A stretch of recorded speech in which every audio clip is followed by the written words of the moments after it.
जी नमस्कार, मैं हूं सत्यम। आप खबर देख रहे हैं पटना से। आज मेरे साथ अमिताभ दास सर, जो सीनियर आईएएस रह चुके हैं, रिटायर्ड हो चुके हैं, टीआरई 3 के ऊपर एक विशेष वार्ता कर रहे हूं। सर, सबसे पहले नमस्कार। जी आपको भी नमस्कार। सर, पटना हाईकोर्ट के फैसला को जो था आरक्षण को लेकर, उसको रद्द कर दिया गया है। सुप्रीम कोर्ट गई है सरकार और इसकी सुनवाई 10 तारीख के दिन होने वाली है, सितंबर में।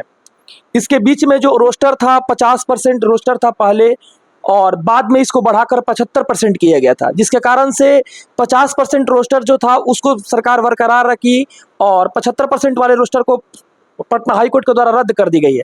लेकिन सरकार ये चाहती है कि 75% रोस्टर जो है बिहार में लागू हो। इसके लिए सुप्रीम कोर्ट गई है।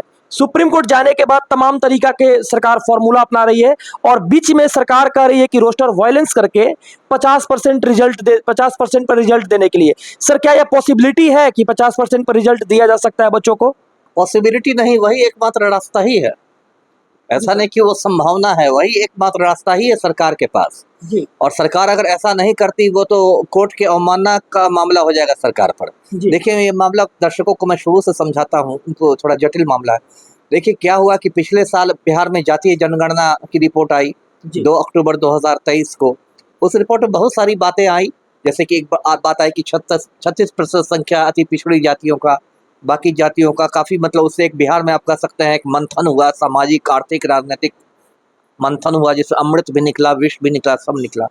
उसके बाद देखिए 2 अक्टूबर 2023 को जातीय जनगणना की रिपोर्ट आई है। उसके बाद नवंबर में, यानी अगले महीने ही, एक तरह से सर्वसम्मति से पारित कर दिया गया नया आरक्षण नियम। और उस आरक्षण नियम में 65% आरक्षण, है ना।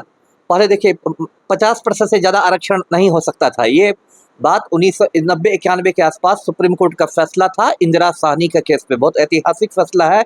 इंदिरा साहनी के केस में सुप्रीम कोर्ट ने कहा था कि आरक्षण किसी भी हालत में 50% से ज़्यादा नहीं हो सकता। लेकिन इस बार सरकार ने 65% कर दिया, और उसमें यदि EWS को जोड़ दिया जाए, इकोनॉमिकली वीकर सेक्शन जो है, यानी कि जो सवर्ण जाति के लोग हैं, अगड़ी जाति के लोग हैं लेकिन आर्थिक दृष्टि से पिछड़े हैं, जिसको EWS कहते हैं, उनको 10% का पहले ही मिल चुका है। तो 65-10 75% हो गया आरक्षण, है ना। तो ये मामला था। और जो TRE 3 की आप बात कर रहे हैं, TRE 3 का भी जब रिक्तियां निकाली गई थी तो उसी फार्मूले के अनुसार निकाली गई थी, है ना। बीच में क्या हुआ कि बीच में पटना हाईकोर्ट ने सरकार के इस फैसले को रद्द कर दिया। पटना हाईकोर्ट ने कहा कि ये सुप्रीम कोर्ट के फैसले का उल्लंघन है। आप इंदिरा साहनी वाले केस में सुप्रीम कोर्ट के फैसले के खिलाफ चले गए हैं। उसके बाद सरकार सुप्रीम कोर्ट में गई हाई कोर्ट के फैसले के खिलाफ। यहाँ मैं स्पष्ट करता हूँ, आप बोल रहे हैं कि 10 सितंबर को अगली सुनवाई है, ठीक है, लेकिन सुप्रीम कोर्ट ने हाई कोर्ट के फैसले पर रोक लगाने से इनकार कर दिया। मतलब सुप्रीम कोर्ट ने भी एक झटका दे दिया है बिहार सरकार को। बिहार सरकार ने कहा था पहले कि सुप्रीम कोर्ट तत्काल हाई कोर्ट के फैसले पर रोक लगा दे। सुप्रीम कोर्ट में रोक लगाने से इनकार कर दिया है कि ठीक है 10 सितंबर से सुनवाई हम करें, फिर सुनवाई होगी। तो आज की तारीख में, मतलब आज जो हम लोग बात कर रहे हैं 2 अगस्त को, 2 अगस्त की तारीख में जो हाई कोर्ट का फैसला है वो पूरी तरह से लागू है। और उस फैसले के अनुसार आप 65% आरक्षण नहीं कर सकते, आप 50% आरक्षण तक ही कर सकते हैं बात। इसलिए जो आपने कहा कि क्या 50% की संभावना है, तो संभावना की बात यहाँ नहीं हो रही है। यहाँ वही एकमात्र रास्ता ही है 50% आरक्षण देने का। यदि सरकार अपने मनमर्जी से 65% वाला दे देती है आरक्षण, तो सरकार के तो जितने BPSC वाले हैं, जो भी हैं, सब बुरी तरह सबकी, मतलब सब लोग फंस जाएंगे। न्यायालय की अवमानना का मामला हो जाएगा, कंटेम्प्ट ऑफ कोर्ट का मामला हो जाएगा। जी सर, रोस्टर वायलेंस करके जैसे 75% पहले थे, इससे तो नोटिफिकेशन में चेंजेस नहीं होती है। जबकि नर्सिंग की जो बहाली हुई थी उसमें भी आप देखेंगे सर कि बाद में चेंजेज हुई थी, बाद में उसको रद्द कर दिया गया। क्या सर इसमें भी पॉसिबिलिटीज बनती है? नहीं, नर्सिंग वाला अलग मामला था ना। उसमें देखिए ये जो चेंज हुआ है, ये तो न्यायिक आदेश के बाद चेंज हुआ है ना। ये जो चेंज हुआ है ये तो न्यायिक आदेश के बाद हुआ, और सरकार न्यायालय के आदेश से बंधी हुई है। इसलिए इसमें यदि सरकार कहेगी कि नहीं नहीं हम तो उसी ढंग से करेंगे, 65% का ही करेंगे, बेसिकली ये रिजर्वेशन की बात है, जिसको आप रोस्टर कर रहे हैं। रोस्टर एक अलग मामला है, वो एक अलग चीज़ होती है, थोड़ा ऐसा डिफरेंट है। तो यदि सरकार कहती है कि हम 65% पर ही करेंगे, तो ये न्यायालय की अवमानना का मामला हो जाएगा। ये तो कंटेम्प्ट ऑफ कोर्ट में सब लोग फंस जाएंगे, BPSC से लेकर सारे लोग फंस जाएंगे। लगभग 10 दिन पहले एग्जामिनेशन हुआ और कोर्ट का जो फैसला आया था लगभग महीना दिन हो गया, लगभग महीना दिन हो गया। सरकार उसके बीच में रोस्टर क्यों नहीं चेंज, क्यों नहीं आरक्षण का जो मुद्दा था उसको चेंज कर पाया? बाद में क्यों इतना दिन सुप्रीम कोर्ट का इंतजार किया? आखिर कुछ ना कुछ तो रीजन होगा। नहीं नहीं, कुछ ना कुछ नहीं। देखिए सरकार, आप बात समझिए, सरकार को देखिए आम लड़के आम लड़की किसी के हित से कोई मतलब नहीं है।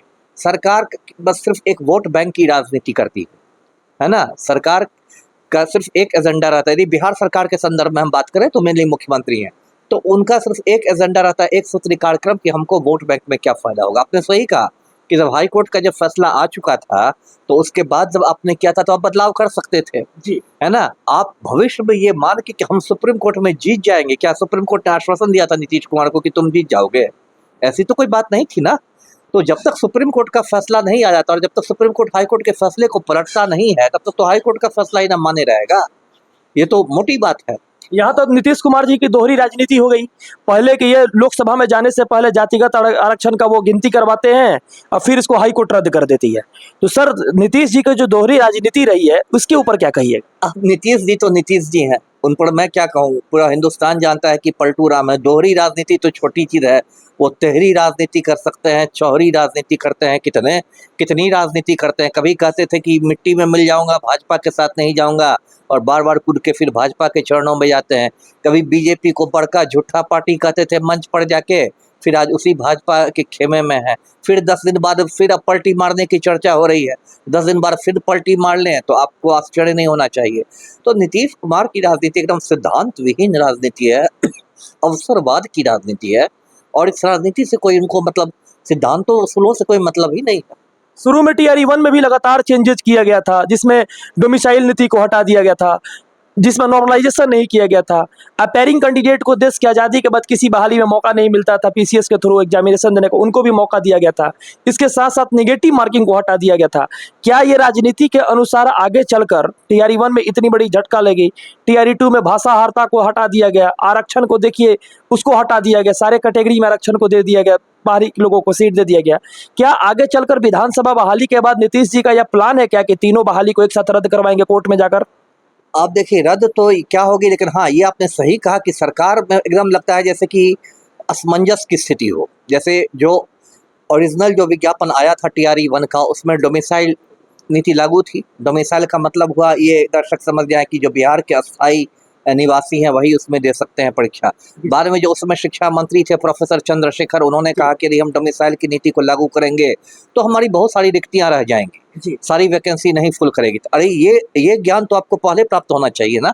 ये ज्ञान आपको विज्ञापन निकालने के बाद, विधानसभा चुनाव के बाद इसको रद्द करने का प्लान है क्या कि तीनों बहाली को जब चुनाव खत्म हो जाएगी, जेडीयू पहुंच जाएगी विधानसभा के अंदर में, उसके बाद शिक्षकों के कोई काम नहीं है, उनको एक तरह से देखा जाए तो अग्निवीर योजना जिस तरह से भारत में चल रही है ठीक उसी तरह से अग्निवीर योजना की तरह इनको रखा जाए और फिर इनको निकाल दिया जगह के चलकर? देखिए रद्द करना तो इतना मतलब आसान नहीं है। जब तक आपने सबको ये कर लिया, आपने उनका योगदान करा लिया, वो लोग योगदान वाली जगह पर जा चुके हैं, तो आपकी मनमानी नहीं, ऐसे रद्द आप नहीं करा सकते जब तक कोई आपको बहुत बड़ा ठोस कुछ बात नहीं सामने आया। ठोस बात तो है ना सर, नोटिफिकेशन में अभी औपबंधिक नियुक्ति पत्र पे उन लोग हैं, अभी 2 साल की टाइम है, चुनाव तुरंत होने वाली है, विधानसभा चुनाव होने वाली है।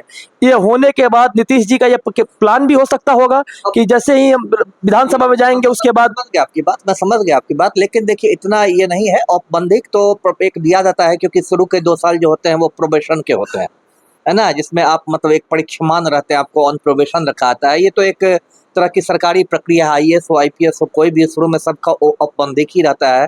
शुरू में सेवा की संपुष्टि नहीं होती है, सेवा की संपुष्टि में समय लगता है। इतनी आसानी से आप नहीं हटा सकते, क्योंकि फिर यदि नीतीश कुमार हटा भी देते हैं तो फिर कोर्ट है हस्तक्षेप करने के लिए। ऐसा नहीं कि नीतीश कुमार की मनमानी ही चलेगी। हाँ ये बात जरूर है कि देखिए ये लोग कुछ ठीक से नहीं लिख पा रहे। अब देखिए टीआर 3 का तो मैं कहूँगा कि इसका जतरा ही खराब है ना। जब पहली बार जब परीक्षा हुई, मुझे लगता है 15 मार्च से 16 मार्च को जो हुई थी टीआर 3 की परीक्षा, उसके बाद देखिए वहाँ हजारीबाग में एक कोहिनूर कोई होटल था, उससे 250 लड़के लड़कियां गिरफ्तार हो गए, है ना। उसके बाद शुरू में तो बीपीएससी ने कहा कि कोई ठोस साक्ष्य नहीं है, ठोस साक्ष्य नहीं है। बाद में जब बहुत हंगामा हुआ, जब ईओयू ने एफआईआर किया, तब उसको परीक्षा रद्द की गई। उसके बाद देखिए अब यहाँ रायता फैल रहा है, जो आप बता रहे हैं कि ये आरक्षण का मामला जो है वो एक मतलब लफड़ा लग गया है कि आपने ये दिया, अब उसको आप कोर्ट की वजह से लागू नहीं कर पाएंगे। अब एक तीसरा या नया शगुफा छुटा है 2-4 रोज से मैं देख रहा हूँ कि बहुत सारे लोगों को फोन आ रहा है ना, और फोन करने वाला ऐसा कोई लग रहा है कि बीपीएससी का कोई इनसाइडर हो, कोई अंदर का आदमी हो। इतनी सारी जानकारियां उसको अभ्यर्थी के बारे में मालूम है, उनके रोल से लेके सारी चीजें, और वो कह रहा है कि उसकी शिक्षक में बहाली करवा दी जाएगी, कुछ खर्च करना पड़ेगा। ऐसी स्थिति हो गई है कि ईओयू ने, जो आर्थिक अपराध इकाई है, उसने कल एक एडवाइजरी जारी की है। एडवाइजरी जारी करके लड़के लड़कियों को आगाह किया है कि इन लोग के फेरा में नहीं पड़ना है, और इस तरह की बात यदि आए तो साइबर क्राइम सेल को सूचित करना है। एक नंबर भी जारी किया गया है कि इस नंबर को बताना है। तो एक तो ये भी जांच का विषय, ये भी गंभीर मामला सबसे है। बड़ी चीज ये है कि सर आर्थिक अपराध इकाई जब छापा मारा, लगभग 270 से 280 लोग पकड़े गए, उनके ऊपर बैन नहीं लगाया गया। क्या आर्थिक अपराध इकाई के बातों पर बिहार के बच्चे भरोसा करेंगे? क्योंकि बीपीएससी के ऊपर आर्थिक अपराध इकाई 3 बार छापा मारने के लिए कही, बोली कि मुझे जांच करने दीजिए। तो बीपीएससी के द्वारा यह बात कहा गया था कि यह इसकी निजी मामला है, इसको सार्वजनिक नहीं कर सकते हैं। उसके साथ साथ भी 270 से 280 बच्चे ऐसे थे जिनको अभी तक बैन नहीं किया गया, जिनकी नाम और लिस्ट, जिनको सौकौज किया गया, आर्थिक अपराध इकाई की तरफ से भी नहीं किया गया, बीपीएससी की तरफ से भी नहीं किया गया। क्या बच्चों को यह सल्तवना दिया जा रहा है कि यह बात सही है कि आर्थिक अपराध इकाई आगे इस पहलू पर काम करेगी या बीपीएससी इस पहलू पर काम करेगी? देखिए, ऐसे भी जो आपने बैन करने की बात की, प्रतिबंध लगाने की बात की, ऐसी भी ईओयू को प्रतिबंध लगाने का अधिकार नहीं है। प्रतिबंध जब भी लगाएगा बीपीएससी लगाएगा। हाँ, ये बात हो सकती है कि ईओयू की वो अनुशंसा पर लगाता है ना, मतलब सिफारिश ईओयू की तरफ से नाम आते और ईओयू के अनुशंसा पर, ईओयू की रिकमेंडेशन पर बीपीएससी प्रतिबंध लगाता। लेकिन वो उसकी बात नहीं। देखिए, मैं अब नहीं कहना चाहता हूँ, लेकिन बार बार कहना पड़ता है कि ईओयू की जो विश्वसनीयता है वो बहुत संदिग्ध हो गई है। अब आप सिपाही भर्ती की बात कीजिए। 1 अक्टूबर को पिछले साल सिपाही भर्ती की परीक्षा हुई, उसमें भी पेपर लीक हुआ। 3 अक्टूबर को मतलब रद्द हुई परीक्षा। उसके बाद इतना हंगामा हुआ कि दिसंबर में जो चयन पर्षद के चेयरमैन थे संजीव सिंघल, उनको हटना पड़ा, है ना। उसमें देखिए ईओयू की अब घोंघा चाल से चल रही है जो जांच है। मतलब कितने महीने बाद संजीव सिंघल के, मतलब इस पर आप कहिए कि कार्यालय कक्ष पर, चैम्बर पर रेड हुआ। ऐसा लग रहा है कि आप सारे सबूतों को मिटाने का मौका दे रहे हैं, है ना। और उसके बाद कितने महीने बाद संजीव सिंघल के घर पर जाके उनसे पूछताछ हुई। तो ईओयू कहीं ना कहीं राजनीतिक दबाव में तो है ही, इसमें क्या शक है, ये तो स्पष्ट दिखाई दे तो रहा सर वहां पर 270 बच्चों को लेटर जारी कर दिया गया। है। बीपीएससी को तो यहाँ पर बैन कर देना चाहिए, क्योंकि लगातार बीपीएससी के द्वारा कहा जाता है कि कोई भी अगर गलती कीजिएगा तो बैन कर दिया जाएगा। लेटर भी निकाला गया, खासकर टीआरई 3 में भी। बिल्कुल। लेकिन क्या ये 270 बच्चों की जो स्थिति है, आखिर बीपीएससी उन बच्चों को क्यों पाल कर रखना चाहती है, उनको क्यों फिर से एग्जामिनेशन में बैठाना चाहती है? देखिए, एक तो ये बात होगी। अब इसकी मुझे जानकारी नहीं है। हो सकता है अब तक ईओयू ने बीपीएससी के पास उन चार्जशीटेड बच्चों की सूची ही नहीं भेजी हो, है ना। मैं सरकार के कामकाज जानता हूँ ना, सरकार का कामकाज कितना मतलब धीमी गति से होता है और कितना मतलब खराब तरीके से होता है। और यदि आप बीपीएससी से ही सवाल करेंगे तो वो ठिकरा फोड़ देंगे ईओयू पर कि ईओयू ने हम लोग को सूची सौंपी ही नहीं है ना। तो ये बात भी पता लगाना होगा कि यदि उन लोगों पर आरोप पत्र दायर कर दिया गया, चार्जशीट दाखिल कर उनका दिया, मोबाइल नंबर हो गया, सारा चीज बरामद है, पीडीएफ ऑलरेडी घूम रही है सारे बिहार में। ठीक है, तभी लेकिन अनुसंधान पूरा तो करना पड़ेगा ना।